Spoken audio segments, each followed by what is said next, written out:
me trouve actuellement au Jardin des Professeurs, à l'université Jagiellon de Cracovie, au cœur de la Pologne.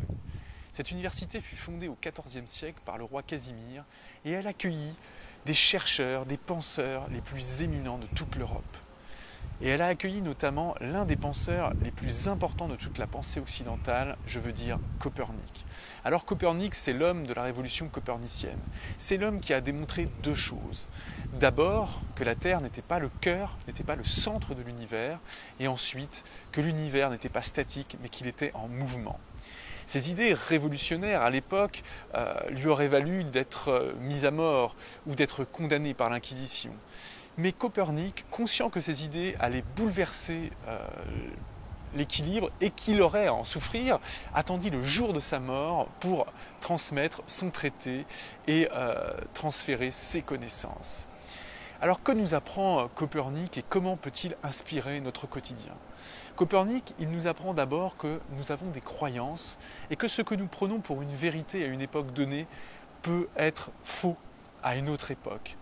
Les découvertes que nous allons faire, les inventions, les changements doivent nous amener en permanence à remettre en question nos croyances et à accepter, à explorer ou en tout cas à essayer d'imaginer quelles peuvent être d'autres types de croyances. Ce que nous apprend Copernic, c'est finalement de penser que nos croyances sont seulement relatives, qu'elles sont seulement arbitraires et qu'à tout moment, nous devons être capables de les changer, de les modifier pour évoluer vers une nouvelle représentation du monde. Car si nous ne faisons pas cela, nous sommes en incapacité d'évoluer, nous sommes en incapacité de progresser, nous sommes en incapacité tout simplement de nous adapter au monde qui nous entoure.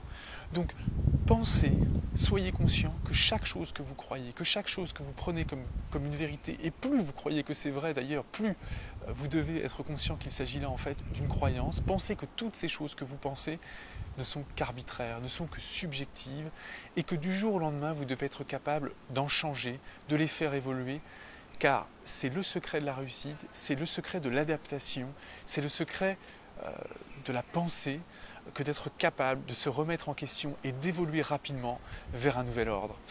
Voilà, écoutez, je vous remercie de votre attention, je vous dis à très bientôt pour une nouvelle vidéo.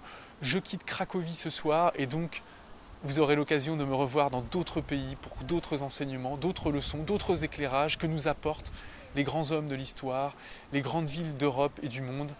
Je vous dis à très bientôt.